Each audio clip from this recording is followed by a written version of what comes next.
चलिए शुरू हाँ करते हैं। ठीक। आज हम लोग पढ़ने वाले हैं ग्रेविटेशन ना। हाँ हेलो। हाँ। तो देखिए ग्रेविटेशन जी। में हम लोग को सबसे पहले पढ़ना है यूनिवर्सल लॉ ऑफ ग्रेविटेशन के बारे में। ठीक है, किसके बारे में? जो कि हम लास्ट क्लास में आपको बताने का कोशिश कर रहे थे। क्या पढ़ना है? Universal law of gravitation. Gravitation. ठीक है। इसका कहना क्या है कि every object in the universe, जैसा कि हम लिख चुके हैं, ठीक है, हर एक ऑब्जेक्ट जो यूनिवर्स में हाँ है वो एक दूसरे को अट्रैक्ट करता है। क्या करता है? अट्रैक्ट करता है। अट्रैक्ट करता है। ठीक है, बाई अ हाँ फोर्स। ठीक है। और वो जो फोर्स होता है वो डायरेक्टली प्रोपोर्शनल होता है। डायरेक्टली प्रोपोर्शनल होता है to the product of their masses. समझ रहे हैं? डायरेक्टली प्रोपोर्शनल किससे होता है? Product of their masses. ठीक है। मासेस। और इनवर्सली प्रोपोर्शनल होता है to the square of distance between them. ये बात क्लियर है? डायरेक्ट और हाँ इनवर्स, इनवर्स प्रोपोर्शनल जानते हैं ना, इनवर्सली प्रोपोर्शनल। हाँ। पढ़े थे कॉन्सेप्ट डायरेक्ट और इनवर्स वेरिएशन का, पहले पढ़े होंगे 7-8 क्लास में। ठीक है। पता नहीं, नहीं याद है डायरेक्ट लेकिन। एंड इनवर्स, थोड़ा सा बता रहा है। ठीक है। वेरिएशन ये क्या हाँ होता है? जैसे कि देखिए, आपके पास 5 रुपया है। ठीक है। 5 रुपया में आपको एक पेन मिलेगा। हाँ मिलेगा ना? जैसे कि 10 रुपया लगाइएगा तो 2 पेन मिलेगा। हाँ मिलेगा ना? 2 पेन। इसी टाइप से अगर 20 रुपया लगाइएगा तो कितना मिलेगा? 4 पेन मिलेगा। तो देखिए, पहला लेफ्ट साइड का वैल्यू को बढ़ा ठीक रहे है। हैं तो राइट साइड का भी वैल्यू क्या हो रहा है? बढ़ रहा है। बढ़ रहा है कि नहीं? पढ़ हेलो। रहा। हाँ। इस टाइप का वेरिएशन को हम लोग बोलते हैं डायरेक्ट। क्या बोलते हैं? डायरेक्ट। डायरेक्ट। ठीक है। और जैसे कि एक कॉन्सेप्ट हम लोग देखते हैं वर्क एंड टाइम का। किसका? Work and time. टाइम। ठीक है। जैसे कि कोई काम को, ठीक है, 10 लेबर, ठीक है, 10 लेबर एक दिन में कर सकता है। ठीक है। कितना दिन में? हाँ एक दिन में। अगर एक हम दिन। 5 लेबर लगाएंगे, ठीक है, 5 ही लेबर लगाएंगे तो इन लोग 2 दिन लगाएगा। लगाएगा कि नहीं? और अगर लगाएगा। मान लेते हैं, ऐसे ही समझिए, तो इसमें क्या हो रहा है? अब अब वैल्यू चेंज करेंगे तो उसके अकॉर्डिंग वेरी करेगा, इसलिए अभी रहने देते हैं। तो इसमें क्या हो रहा है? एक का वैल्यू को घटा रहे हैं। देखिए, 10 से 5 किए, ठीक है, तो ये वाला 1 से 2 हुआ। ठीक है। हाँ इसमें क्या हो रहा है? वैल्यू को अगर हाँ घटा रहा है तो ये वैल्यू बढ़ रहा है। इसका मतलब इसका वैल्यू को अगर घटा रहा है तो वो बढ़ रहा है। ठीक है। तो इस टाइप का वेरिएशन को बोलते हैं इनवर्स। क्या हाँ। बोलते हैं? इनवर्स। ठीक है। तो इनवर्स। डायरेक्टली प्रोपोर्शनल और इनवर्सली प्रोपोर्शनल का मतलब भी यही होता है। ठीक है।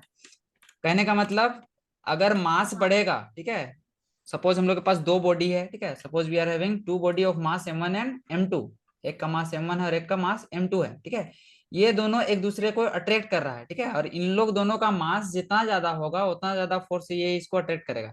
ब्लर हो रहा है कि नहीं हो रहा है? नहीं भैया। समझ में आ रहा है? नहीं। तो पहला ये बात क्या हाँ बोलता है कि डायरेक्ट जो फोर्स, ठीक है, देखिए यूनिवर्सल लॉ ऑफ ग्रेविटेशन का सबसे पहले स्टेटमेंट आपको रटना पड़ेगा। स्टेटमेंट क्या कहता है? आप बताइए। स्टेटमेंट क्या कहता है? हर एक ऑब्जेक्ट जो अभी यूनिवर्स एक में है, मिनट। ठीक है, एक दूसरे को अट्रैक्ट करता है बाय ए फोर्स। क्लियर है? हाँ और वो जो फोर्स होता है डायरेक्टली प्रोपोर्शनल होता है to the product of their masses. ये बात भी क्लियर है? हाँ और इनवर्सली प्रोपोर्शनल होता है to the square of distance between them. ठीक है। ये क्या है? हाँ। Square of distance between them. ठीक है। और ये क्या है? हम लोग का प्रोडक्ट ऑफ देयर मासेस है। क्या है? Product product of of their masses. Masses. कहने का मतलब, कोई अगर बड़ा बड़ा मास है, ठीक है, बड़ा बड़ा मतलब मास, समझ रहे हैं? मास एनर्सिया में पढ़े थे ना, एनर्सिया में मास और वेट का डिफरेंस। हाँ। हाँ, तो इसको एक को इक्वेशन नंबर 1 मानते हैं और दूसरा को इक्वेशन नंबर 2। कोई दिक्कत है? नहीं है? नहीं। ठीक है। तो इन दोनों इक्वेशन को हम लोग कंबाइन करते हैं। ठीक है। क्या करते हैं? कंबाइन करते हैं। तो हम लोग का क्या हो जाएगा? Force is directly proportional to m1 m2 by R square होगा। स्क्वायर। हम्म। हाँ।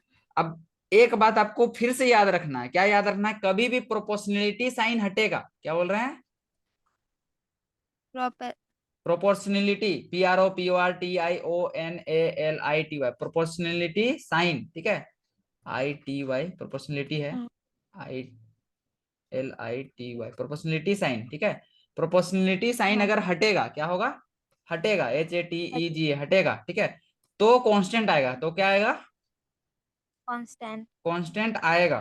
AAYGA। ये बात को याद रखिएगा, कभी भी प्रोपोर्शनलिटी साइन हटेगा तो ये क्या आएगा? कांस्टेंट। समझ रहे हैं? कांस्टेंट। तो यहाँ पे एक कांस्टेंट हाँ, आ जाता है, देखिए प्रोपोर्शनलिटी को हटा के इक्वल टू डाल दिए, ठीक है, और इसके जगह में कांस्टेंट दिए कैपिटल जी। क्या कांस्टेंट दिए हैं? कैपिटल जी, कैपिटल जी। ठीक है। और कोई भी कांस्टेंट जब आता है तो उसका कुछ नाम रहता है, तो इसका नाम है यूनिवर्सल ग्रेविटेशन कांस्टेंट। क्या है? Universal gravitation gravitation constant. Constant. इसका वैल्यू हम अभी आपको बताएंगे, 6.67 10 to the power -11 होता है शायद, हमको एग्जैक्ट एक बार देखना पड़ेगा, कंफर्म होना पड़ेगा। तो ये समझ में आया ये वाला बात। तो फोर्स बराबर क्या होता है? G m1 m2 by r²। G m1 m2 square. by r², R ठीक है। स्क्वायर। ये डेरिवेशन आपको आ सकता है एग्जाम में, कर लीजिएगा। जी क्या है? हाँ। Universal gravitation constant. और इसका वैल्यू भी आप लिख दीजिएगा, तो मेंशन कर दीजिएगा, ठीक है। तो आपको अच्छे से नंबर मिलेगा। तो यहाँ पे देखिए आर के जगह में डी यूज किया है, कोई दिक्कत है इसमें? यहाँ पे डायरेक्टली प्रोपोर्शनल नहीं। लिखना भूल गया है, प्रोपोर्शनलिटी साइन को भुला गया है बेचारा, ठीक है। एनसीईआरटी में ऐसी समस्या होता है। और एक इक्वेशन देखिए, force directly proportional to m1 m2 है ना, इसमें m1 m2 की जगह में कैपिटल एम और स्मॉल एम लिया, कोई दिक्कत नहीं है। नहीं। और आर के जगह में इसमें लिया है डी, डी फॉर डिस्टेंस, ठीक है, हम रेडियस ले रहे थे, आर फॉर डिस्टेंस दिखा रहे थे, तो इसमें डी है। तो देखिए F is directly proportional to m m/d² हो जाएगा। तो एफ इज टू जी हाँ। M M by D square, देखिए ये डेरिवेशन आपका आएगा, ठीक है। समझे? हाँ भैया, हाँ। हम्म। अब देखिए यहाँ पे देखिए जी के बारे में बताया जा रहा है, जी को क्या बोलते हैं? यूनिवर्सल ग्रेविटेशन कांस्टेंट, जो हम बोले, है ना। हाँ। जी का वैल्यू के बारे में जिक्र किया है कहीं पे? नहीं किया है। आ, देखिए जी का यूनिट एक बार पहले डिस्कस कर लेते हैं, जी का यूनिट। क्या चीज के बारे में? यूनिट ऑफ ठीक जी, है। ठीक है। Unit of G, capital G stands for universal gravitation constant. तो जी को सेपरेट कीजिए, तो इसमें से स्मृति जी को सेपरेट कीजिए, जी बराबर क्या हो जाएगा? F × d² / होगा कि नहीं होगा? होगा। इसका फोर्स का यूनिट क्या होता है? न्यूटन होता है ना। डिस्टेंस का होता है मीटर, हाँ। Metre into metre, metre square, ठीक है। और मास का होता है KG, KG into KG, KG square. तो ये हो गया यूनिट, न्यूटन मीटर स्क्वायर पर केजी स्क्वायर। हम रटने का कोई बताए हैं? बताइए, डायरेक्ट याद करवा रहे हैं ना समझ के। हाँ। तो अब से भूलिएगा इसका यूनिट, जी का यूनिट कभी भी बोलेगा एकदम इक्वेशन याद रखिए और अपने से दिमाग लगा के लिख दीजिए, न्यूटन मीटर स्क्वायर पर केजी स्क्वायर, ठीक है। हाँ।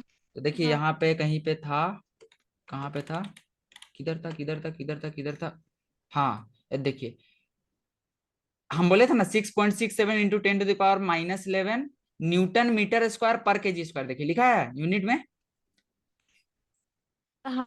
तो हाँ। देखिए स्मृति, ये जो जी का वैल्यू है ना, इसको लाया गया है प्रैक्टिकल करके, ठीक है। प्रैक्टिकल करके कैसे लाया गया है? जैसे कि फोर्स है, फोर्स को हम लोग मेजर कर लिए, दो को मास है m1 और m2, ठीक है। और दोनों के बीच का डिस्टेंस है कुछ भी, ठीक है, डी डिस्टेंस है d²। तो सब वैल्यू को पुट किए तो हमको जी का वैल्यू नहीं मिलेगा। मिल जाएगा। हाँ, तो ऐसे इसको प्रैक्टिकली लाया गया है, जो कि हम लोग को ला के अभी दिखाना नहीं है, बस याद रखना है। कितना याद रखना है? 6.67 × 10⁻⁻11 और यूनिट क्या होगा? न्यूटन मीटर स्क्वायर पर केजी स्क्वायर। कोई दिक्कत परेशानी समस्या बोलिए? नहीं। नहीं है। अब देखिए, अब हम लोग थोड़ा सा देख लेते हैं अर्थ के केस में, ठीक है। किसके केस में? हाँ। अर्थ, ठीक आए। है। रुकिए रुकिए एक सेकेंड, एकदम हम आपको कॉन्सेप्ट समझा रहा है, बहुत इजी से समझ में आएगा फिजिक्स, ठीक है।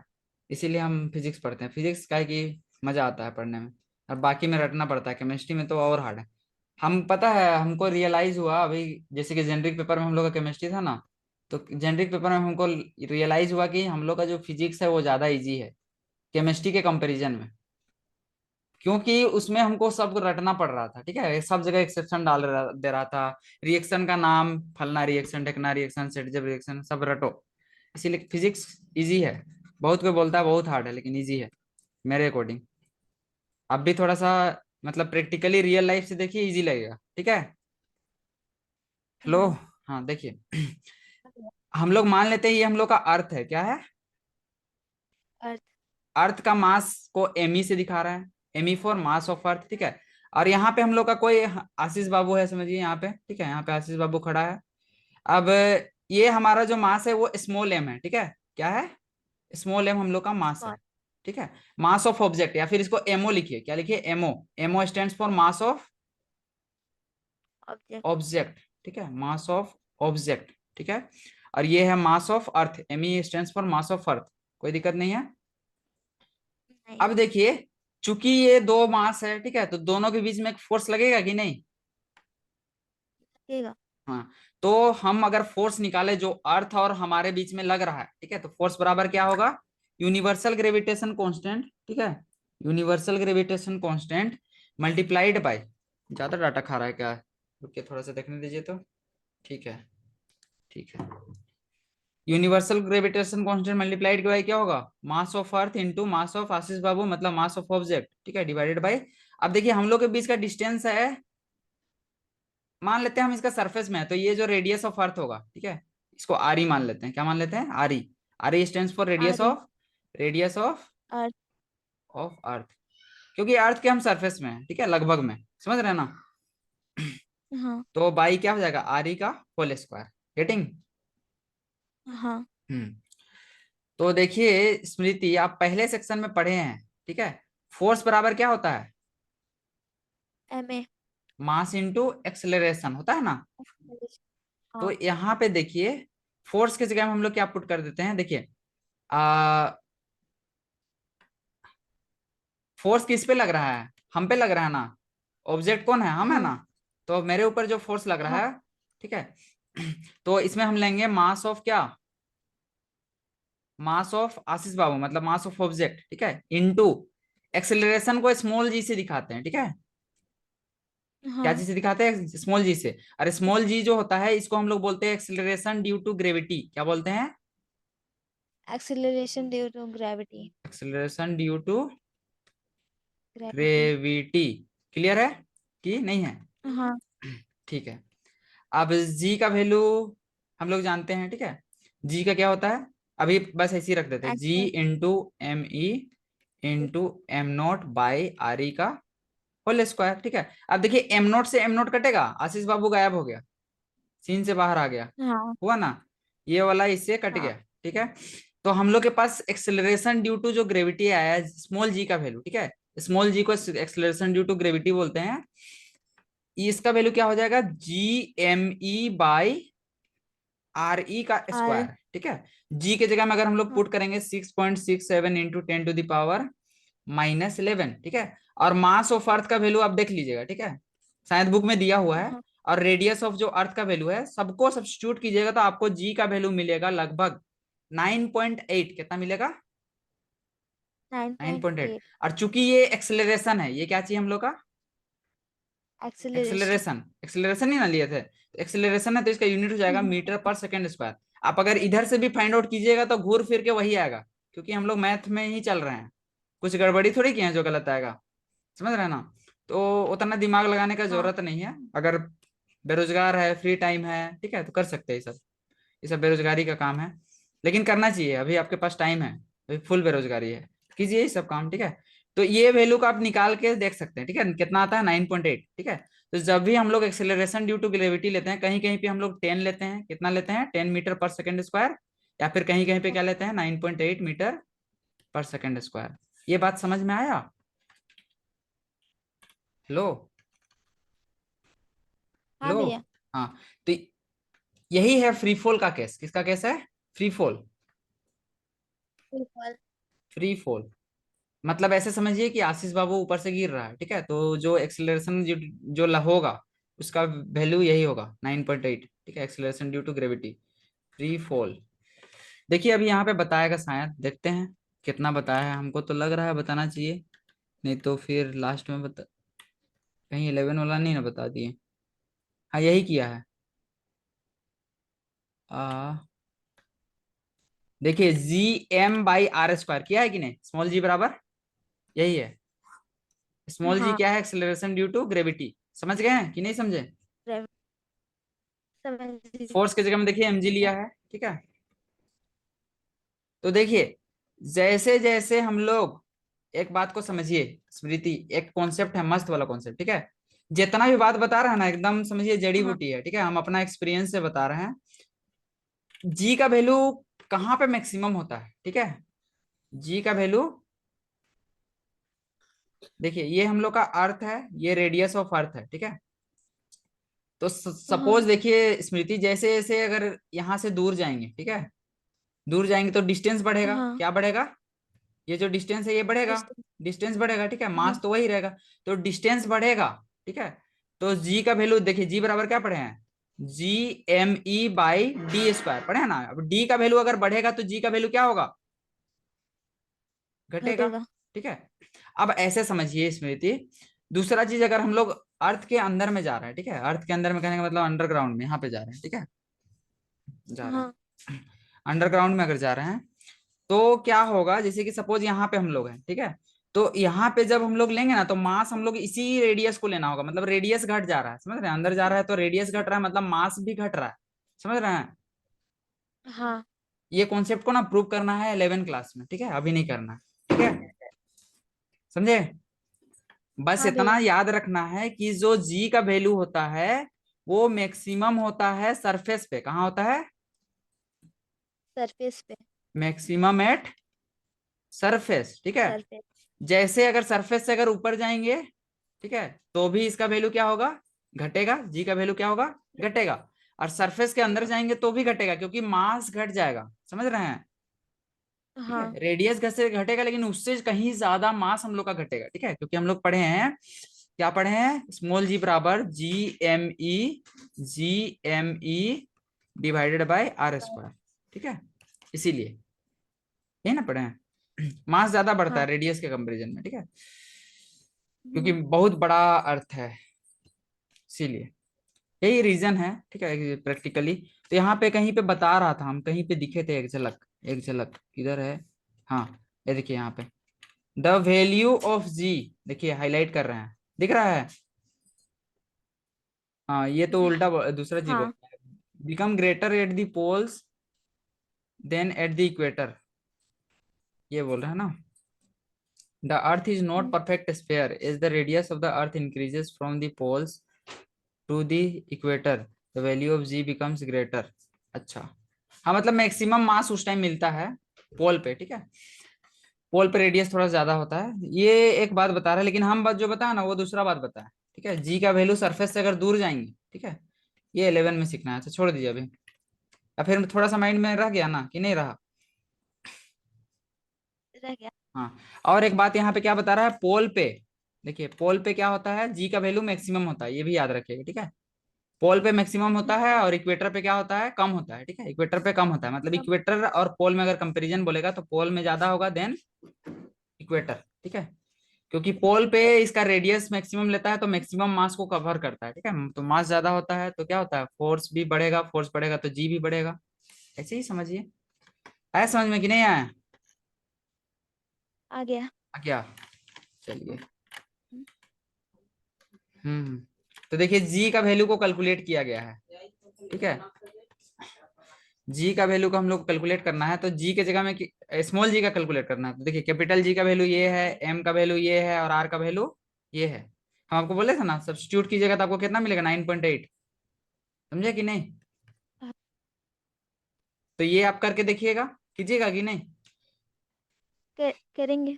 हाँ, तो अब पढ़ना है मोशन के बारे में, ठीक है, तो हमको लगता हम्म, है ना स्मृति आपको ब्लर होने लगेगा ज्यादा पढ़ाएंगे तो, आज इतना क्लियर कर रखिए, ठीक है, नहीं तो हमको कुछ ठीक नहीं, है हम भैया। बड़बड़ा देंगे फिर आपको दिक्कत होगा। नहीं, अगले क्लास में हम्म, इसके आगे। ठीक है, थोड़ा सा क्योंकि यहाँ पे हाँ ना न्यूमेरिकल टाइप है, ठीक है, इसीलिए इसमें टाइम ले रहे हैं, अगर थ्योरेटिकल रहता तो हम ले लेते हैं, ठीक है, यहाँ पे थोड़ा सा सोल्विंग ठीक वाला है है, भैया। इसीलिए इसको हम लोग करते हैं नेक्स्ट क्लास में, आज के लिए इतना ही रखिए, मोशन को पढ़ेंगे हम लोग नेक्स्ट क्लास में, ठीक है, कैसे इन्फ्लुएंस ठीक। होता है। तो आज के लिए बस इतना ही, ठीक है ना, नोट्स वोट्स पूरा ठीक बना है के भैया। रखिए, जितना बताएं उसको डिराइव कीजिए, स्मॉल जी का वैल्यू निकालिए, सारा आप पूरा करके देखिए जहां तक किए हैं, ठीक है, मोशन से पहले तक। ठीक है भैया, थैंक यू। हम्म, अच्छा पढ़ाई, भैया, आशीर्वाद को कुछ पूछना था। क्या पूछना था, बोलो। हेलो। बोलो ब्रो। 11 नंबर पूछना है भैया। 11 नंबर इसमें पीडीएफ में है, हाँ। देखते हैं पूरा अगर होगा तो चैप्टर। तुरंत हो जाएगा। क्वेश्चन नंबर 11, हाँ। यही वाला 11 है क्या, इन व्हाट टाइम, ये वाला है क्या, नहीं। कंपाउंडेड एनिमल ये ये दूसरे एक्सरसाइज में आ गया क्या? हाँ 10.1 का 11। दू- अरे हम ज्यादा हाँ आगे बढ़ गए ना। ठीक है, तो वो तुमको पुराने मेथड से बनाना था, हम बोले थे ना। हम्म। हाँ। अच्छा, ये हम बहुत इसमें ज्यादा हम बड़ा हाँ बड़ा हो तो होगा, एक एक्सरसाइज बस बनाना है, ठीक है। नेक्स्ट एक्सरसाइज से फॉर्मूला यूज करना है, हम तुमको बोले है ना। क्योंकि बाबू हाँ बुक बुक के अकॉर्डिंग चलना है, हम तो डायरेक्ट बना सकते हैं, ठीक है। तुमको भी रिकमेंड किए हैं, लेकिन अब देखो ऐसे बनाओगे तो टीचर कुछ नहीं करना चाहिए, हम लोग के टाइम में तो ऐसा कुछ नहीं करता था। Complete the compound interest on इतना फॉर 2 years। तो देखो क्या दिया बाबू, प्रिंसिपल है, क्या है? प्रिंसिपल प्रिंसिपल कितना है? 8,000 रुपया। एट ठीक थाउजेंड है। टाइम कितना है? हाँ टाइम कितना है? 2 ईयर 2 years, ठीक है। अब देखो रेट दिया हुआ है, क्या दिया हुआ है? रेट रेट रेट कितना है? 6.5% ना। सिक्स हाँ होल 1/2% क्वार्टरली बोला है, क्या बोला है? Quarterly quarterly. तो तुमको एन का वैल्यू उसी के अकॉर्डिंग निकालना पड़ेगा, हम बोले थे ना। हाँ देयरफॉर एन बराबर क्या होगा, वो एक साल में कितना बार? 4 बार। ठीक है, समझ रहा है? हाँ एक हाँ साल में 4 बार, टोटल टाइम कितना है? 2 साल का। तो कितना होगा एन का वैल्यू? 8 8। समझे कि नहीं? हाँ हम्म। तो एन का वैल्यू 8 आ गया, रेट आ गया, पी आ गया, क्या नहीं निकाल सकते हो? हाँ तो वही 8 बार करना पड़ेगा तो 2 3 पेज करना पावर 8 पड़ेगा। लिख दो, देखो देखो देखो। वो नहीं नहीं होता है ना बाबू, तो तुम ये सब एक दो क्वेश्चन को आप डायरेक्ट बना लो, ठीक है। डायरेक्ट जो फॉर्मूला पढ़े थे ना, क्या पढ़े थे? हाँ कंपाउंड इंटरेस्ट बराबर पी, अमाउंट बराबर था ना, अमाउंट बराबर था। हाँ, अमाउंट बराबर पी इंटू 1 + R/100, यही ना था? वन भाई प्लस आर बाई का हंड्रेड पावर बाई का पावर n। तो देखो एन फॉर्मूला हम लोग को पता है, अब हम लोग सब्स्टिट्यूट करते हैं, देखते हैं। अरे ये तो दिख ही नहीं रहा है। को ब्लू कलर को थोड़ा सा डार्क लेते हैं, अब दिखेगा? पढ़ा जाएगा, पढ़ा जाएगा। तो देखो हाँ देयरफॉर अमाउंट हम लोग निकालते हैं।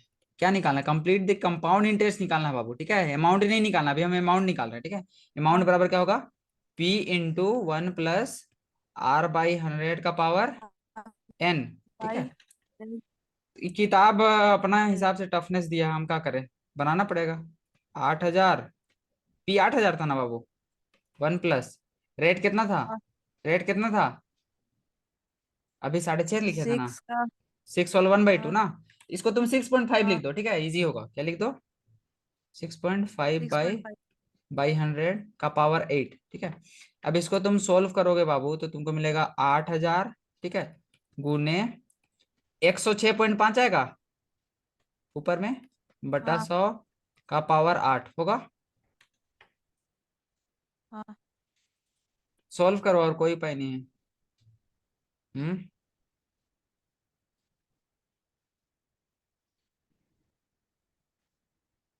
Hello, hello. हाँ भैया सॉल्व करो इसको। हाँ अब इसमें क्या हम बताए, बताओ।